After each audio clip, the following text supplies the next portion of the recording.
وہ نہایت ہی عیاش قسم کا خلیفہ آتا تھا. اکثر خلیفہ عیاش آئے، ان کے حریم میں، ان کے حرم خانے میں، یعنی ان کے محل میں 40 عورتیں ہوا کرتی تھیں جن کے ساتھ وہ وطی کرتے، جمع کرتے. جبکہ وہ مسلمان خلیفہ، ایک بادشاہ کے لیے چاہے کوئی بھی ہو 4 سے زیادہ کی اجازت ہے. 40 کنیزاؤں کے ساتھ وہ زندگی گزار رہے ہوتے. اس میں عیسائی بھی ہوتی، یہودی بھی ہوتی، سب قسم کی ہوتی. یہ خلفاء کا حال تھا. تم کیا کہہ رہے ہو ہمارے زمانے کو؟ ارے حالات برے ہیں، حالات برے ہیں.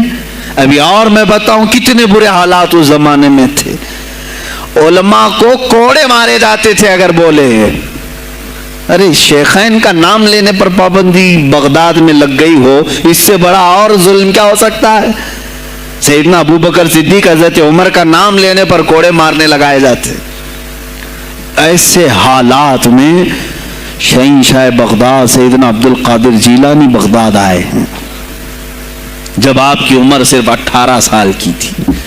18 سال کی جوانی میں آپ نے ملاحظہ کیا، حالات کو دیکھا، تعلیم حاصل کی بڑے بڑے اساتذہ سے. آپ کے اساتذہ فقہ میں الگ ہیں، حدیث میں الگ ہیں، تفسیر میں الگ ہیں، علم کلام میں، کئی علوم و فنون پہ آپ نے مہارت حاصل کی. اس کے بعد حالات دیکھ کر کے آپ نے کیا کہا؟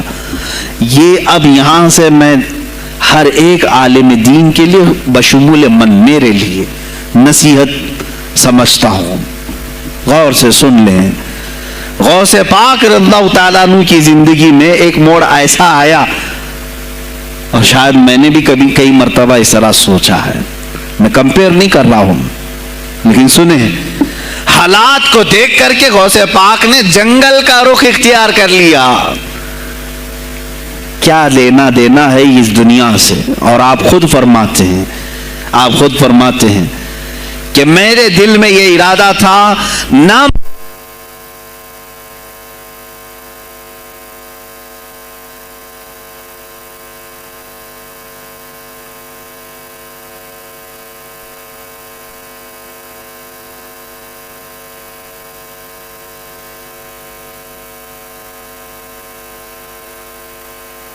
ہیں، میرا ارادہ ہوا جنگل میں ایسی جگہ رہوں کہ نہ مجھے مخلوق دیکھے اور نہ میں مخلوق کو دیکھوں.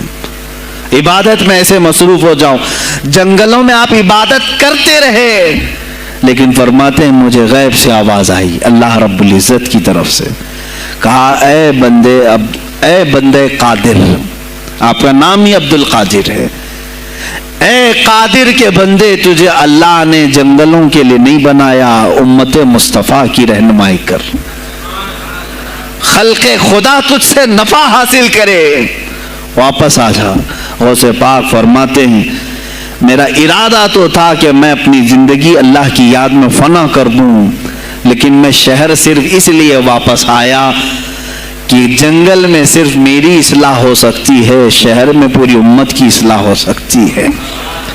علماء کے لیے یہی آج نصیحت ہے. تم چاہے تو گدی نشین بن جاؤ، سجادہ نشین بن جاؤ، جھولی نشین بن جاؤ، جنگل نشین بن جاؤ. ہو سکتا ہے تمہارے اپنے فائدے کے لیے تم سوچ سکتے ہو.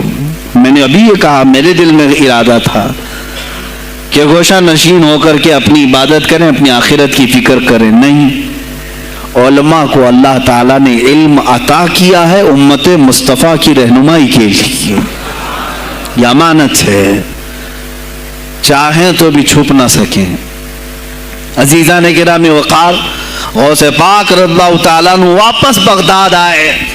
اچھا، وہ اتنی عبادتوں کے عرصے میں جانتے ہیں کہاں کہاں کا سفر نہیں کیا انہوں نے؟ جنگلوں کا سفر، صحراؤں کا سفر، بیابانوں کا سفر، یہاں تک کہ سری لنکا کی سرزمین تک پہنچے، ملتان تک آئے. یہ تاریخ کی کتابیں بتاتی ہیں آپ نے پیدل یہ سارے سفر کیے. پھر واپس اسی بغداد آئے جہاں کے حالات بڑے ہی کشیدہ تھے، اور خلفائے وقت کے خلاف زبان کھولنا یہ آگ سے کھیلنے کے برابر تھا، آگ سے کھیلنے کے برابر تھا۔ اور سب سے بڑا مسئلہ تو غوث پاک کے لیے یہ تھا کہ آپ بغداد کے نہیں تھے، عراق کے نہیں تھے، آپ جیلان سے آئے تھے۔ جیلان ایران میں ہے۔ اس زمانے میں طبرستان ایک صوبہ تھا، طبرستان کا ایک شہر جیلان تھا۔ جیلان سے آئے ہوئے تھے بغداد میں۔ آپ کی زبان فارسی تھی۔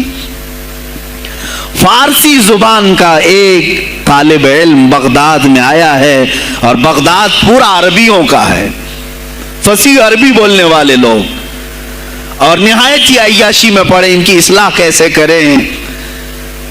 دل میں بار بار یہ احساس ہوتا۔ غوث پاک فرماتے میری زبان فارسی تھی اور ان کی زبان عربی ہے، میں ان سے خطاب کیسے کروں، ان کو اصلاح کے راستے پر کیسے لاؤں۔ بار بار سوچتے تھے، لیکن دل میں ایک درد ہوتا تھا کہ امت مصطفیٰ کو اس حال میں میں نہیں چھوڑنا چاہتا۔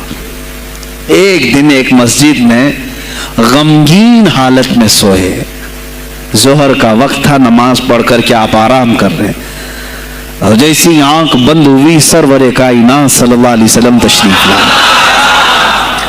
پوچھا عبد القادر کیوں غمگین ہے میرے بیٹے؟ کہا کہ یا رسول اللہ صلی اللہ علیہ وسلم زبان میری اجمی ہے، فارسی، میں عربیوں کے بیچ بیٹھا ہوں، اصلاح کرنے کی کوشش کرتا ہوں، لیکن مجھے یہ اجمی سمجھیں گے۔ اللہ کے نبی صلی اللہ علیہ وسلم نے فرمایا تو اپنا منہ کھول۔ آپ نے منہ کھولا، حضور پاک نے اپنا لعاب پاک ڈالا، دوسری بار ڈالا، تیسری بار ڈالا، چوتھی بار ڈالا، پانچویں، چھٹی، 7 مرتبہ حضور پاک نے اپنا لعاب پاک دیا اور کہا عبد القادر اب اٹھ اور بیان کر۔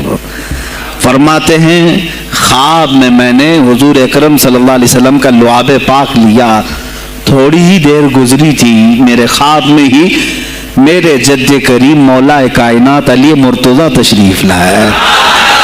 کہا پھر وہی سوال کیا عبد القادر کیوں نہیں بیان کرتے؟ کہا میں فارسی النسل، فارسی ہوں اور عربیوں کے بیچ میں ہوں۔ انہوں نے کہا تو اپنا منہ کھول۔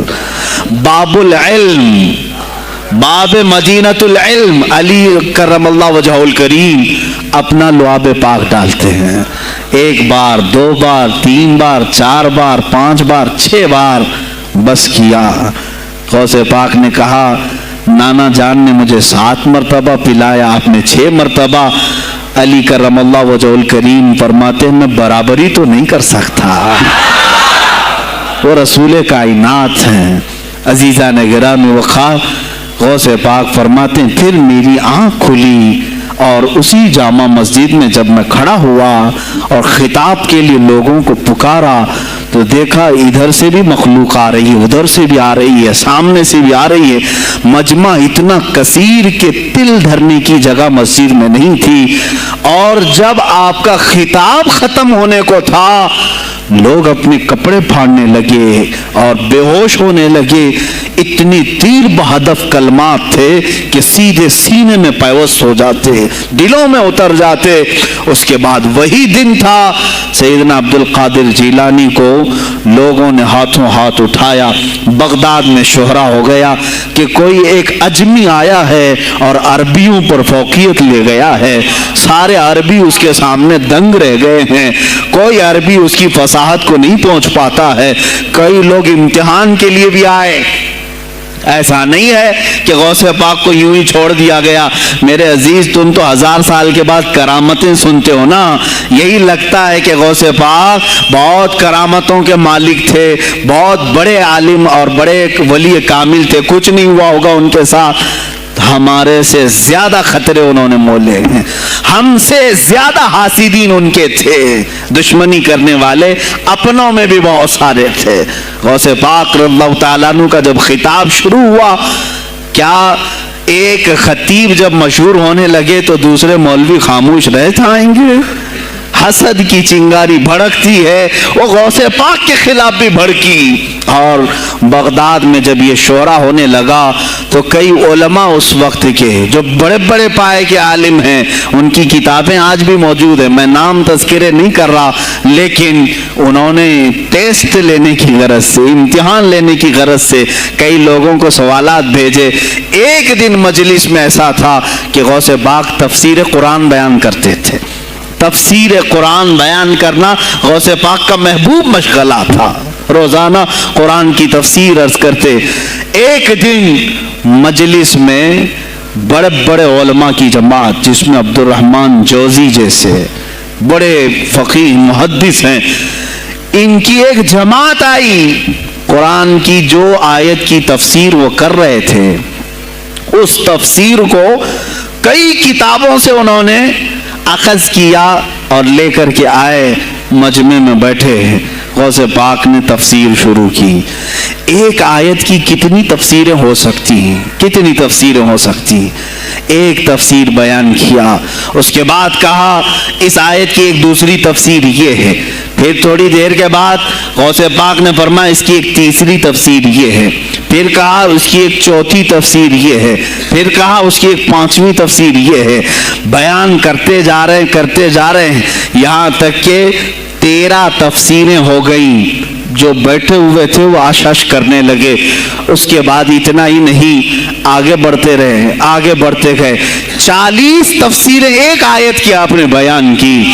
جو آئے تھے وہ کھڑے ہو گئے اور اس کے بعد غوث پاک رضی اللہ تعالیٰ عنہ کو دیکھنے لگے. غوث پاک نے ان کو مخاطب کر کے کہا, اے گروہ علماء, اے جماعت علماء, تم 13 تفسیریں یاد کر کے آئے تھے ایک آیت کی, کیا وہ میں نے شروع سے 13 تک صحیح بیان کیا؟ سب اپنے جبے اٹھانے لگے. کہا ہم تو یہ 13 تفسیریں پڑھ کر آئے تھے یہ سوچ کر کے کہ شیخ عبد القادر جیلانی کو 2-3 سے زیادہ تفسیریں نہیں آتی ہوں گی. 13 کے بعد آپ تو 40 تک پہنچے, وہاں تو ہمارا بھی علم نہیں پہنچا. جماعت علماء دنگ رہ گئے اور اس کے بعد توبہ بھی کیا. کہا ہمارے دلوں میں بدگمانی آ گئی تھی, ہم توبہ کرتے ہیں. غوث پاک رضی اللہ تعالیٰ عنہ ایک اور مجمع ایسا ہے کہ اس میں 40 کے قریب علماء ہے. سوالات الگ لے کر کے پھنسائیں گے کسی طرح سے ان کو, ڈیفیکلٹ سوالات لے کر کے. ایک بات یاد رکھنا, مشکات شریف کی حدیث ہے, جس نے علم اس لیے حاصل کیا کہ کسی عالم کو نیچا دکھا دوں, اسے پھنسا دوں سوال کر کے, حضور فرماتے ہیں قیامت کے دن اسے آگ کی بیڑیاں پہنائی جائیں گی, اس کی زبان کو آگ کی کینچی سے کھینچا جائے گا. اس لیے علم حاصل مت کرو, کسی کو نیچا دکھانا, کسی کو بیوقوف بنانا. ایک کتاب کہیں سے پڑھ کر کے آئے, مولانا کے پیچھے پڑ گئے, یہ بتاؤ صحیح ہے کہ نہیں ہے. پھر اگر اس مولانا صاحب کی دماغ میں اس وقت وہ مسئلہ نہیں تھا, انہوں نے کہا نہیں معلوم, تو آپ کو لگا کہ ہاں میرے سے زیادہ تو ان کو بھی نہیں معلوم. تم نے تو ایک ہی چیز حل کر کے ان کے سامنے پیش کی ہے. عزیزان گرامی, اس طرح کی چیزیں ہرگز نہ کریں, یہ بہت بڑا گناہ ہے مغالطے میں ڈالنا. غوث پاک رضی اللہ تعالیٰ عنہ ایک جماعت سے خطاب کر رہے ہیں. 40 علماء ہے, الگ سوالات نوٹ کر کے, میں یہ پوچھوں گا, تم یہ پوچھنا, تم یہ پوچھنا. غوث پاک رضی اللہ تعالیٰ عنہ نے اپنا خطاب کیا اور سوالات کے لیے اس دن محفل کا وقت ہی نہیں دیا. کہا آج سوالات کوئی نہیں کرے گا. وہ لوگ تو سوالات لے کر کے آئے تھے. سب مجمع میں خطاب کے بعد جس کو جو پوچھنا ہے آپ کہتے ہیں کہ پوچھ لو, اس دن کا کوئی نہیں پوچھے گا, آؤ صرف مصافحہ کر کے جاؤ, آؤ صرف مصافحہ کر کے جاؤ. تو یہ جو علماء کی جماعت تھی ان کو بلایا. ایک آتے ان کو سینے سے سینہ لگاتے اور کہتے تیرا یہ سوال تھا, اس کا یہ جواب ہے. دوسرا آتا اس سے کہتے تو یہ گھر سے سوچ کے آیا تھا, تیرا سوال یہ ہے, اس کا جواب یہ ہے. اس طرح 40 سے مصافحہ کیا, معانقہ کیا. ان کے سوالات کے پوچھنے سے پہلے جوابات بھی دے دیے، اور اس کے بعد کہا کہ اے گروہ علماء، تم سوال کرتے اور میں جواب دیتا تو عبد القادر کی کیا اس میں خصوصیت تھی؟ تم سوال بھی نہ کرو، میں جواب دوں، تب پتا چلے گا کہ میں بندہ قادر ہوں، میں قادر کا بندہ ہوں۔ تم نے سوال بھی نہیں کیا اور میں جواب دوں تو تمہیں احساس ہوگا کہ میں قادر کا بندہ ہوں۔ اللہ رب العزت کا کی صفاتی نام ہے۔ عزیزان گرامی وقار، علماء نے تنگ کیا، پریشان کیا، آپ کے مجموعوں کو روکنے کی کوشش کی، لیکن ایسا نہیں ہے کہ غوث پاک نے ہر ایک کو اپنی کرامت سے زیر کر دیا ہو، ان علماء کو پورا سلا دیا ہو، نہیں، فیس کیا ہے، مقابلہ کیا ہے، پریشانیاں اٹھائی ہیں، اور خلفاء کے وقت کے سلاطین کی بھی بہت ساری ایسی سختیاں تھی جس کو آپ نے برداشت کیا۔ کئی لوگوں نے آپ پر پابندیاں لگانے کی کوشش کی تھی، یہ تو سرکار غوث پاک کی استقامت تھی کہ آپ جمے رہے۔ اور سب سے بڑا کام آپ کا کیا تھا معلوم؟ خانقاہ کے گدی نشینوں، غور سے سنو، جو غوث پاک کا نام لیتے ہیں، سرکار غوث پاک رضی اللہ تعالیٰ عنہ کی اس صفت کو میں بیان کروں تو یہ بغلیں جھانکیں گے۔ ابھی غوث پاک نے سب سے بڑا کردار کیا کیا جانتے ہیں آپ؟ لوگ کہتے ہیں خانقاہی ماحول قائم کرنا ہے، اللہ اللہ کرو، تسبیح لو، دلوں کی صفائی کرو، سب صحیح ہے، لیکن غوث پاک نے تقریباً 25 سال صرف جہاد پر بیان کیا ہے، صرف جہاد پر۔ کہا کہ اے گروہ مسلمین، تم پر اللہ نے ذلت مسلط کر دی ہے، اس لیے کہ تم نے کوششیں ترک کر دی ہیں، حکومتوں کو صحیح کرنے کے لیے آپ نے باغ ڈور سنبھال لی تھی۔ غوث پاک جب بیان کرتے ممبر سے تو وقت کا جو تخت تھا وہ بھی ہلنے لگ جاتا تھا۔ خلیفہ مستنجد باللہ، اس زمانے کا خلیفہ ہے، اور تنگ آ گیا غوث پاک کے پاس جب وہ بیان کرتے اور ان کی عیاشیاں کھول کھول کر کے ذکر کرتے تو لوگوں میں اب احساس جاگنے لگا، کوئی تو اللہ والا آیا ہے جو نظام خداوندی قائم کرنے کی بات کر رہا ہے، نظام مصطفیٰ قائم کرنے کی بات کر رہا ہے۔ بغداد کی یہ حالات جب ہونے لگے، میرے عزیزو، سلطان الاولیاء غوث پاک کی ہی شہ پر جانتے ہیں صلاح الدین ایوبی جیسا ایک مرد مجاہد پیدا ہوا ہے۔ یہ آپ کی تحریک تھی، غوث پاک کی تحریک تھی کہ جب بازنطینی عیسائیوں سے آپ نے اپنی پوری امت کو آگاہ کیا کہ تم سو رہے ہو، تم اپنی عیاشیوں میں ہو، تم اپنے نشے میں ہو، تمہارا دشمن تاک میں لگا ہے، گھات لگا کر کے بیٹھا ہے۔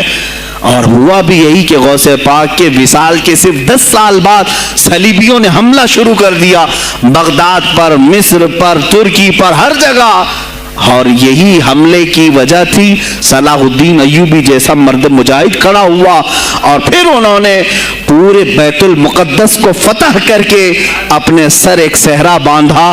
آج تک امت اس کے احسان کو یاد کرتی ہے۔ میرے عزیزو، غوث پاک کے زمانے کے ہیں صلاح الدین ایوبی۔ اتنا ہی نہیں، آپ ہی کی تحریک تھی، غوث پاک کی تحریک تھی کہ تم جوانوں کو تیار کرو، تمہاری زندگی عیاشی کے لیے نہیں، اللہ کا نظام قائم کرنے کے لیے ہے۔ تم اللہ کا نظام قائم کرنے کے لیے آئے ہو دنیا میں، کیونکہ اللہ نے تمہیں خلیفۃ اللہ کہا ہے۔ اللہ کے تم خلیفہ ہو، تم نائب ہو اللہ کے، تم یہاں پر اپنی موج مستی کے لیے نہیں آئے۔ ابھی زمین پر بات ہوگی تو صرف میرے مولا کی ہوگی، اس زمین پر بات ہوگی میرے مصطفیٰ کی ہوگی۔ یہ سیدنا عبد القادر جیلانی کا اعلان تھا۔ ہے کوئی آج پیران اسلام وہ اعلان کریں کہ آج اس زمین پر صرف ہم ناموس رسالت کی بات کریں گے؟ کون ہے؟ کیوں بیٹھے ہو؟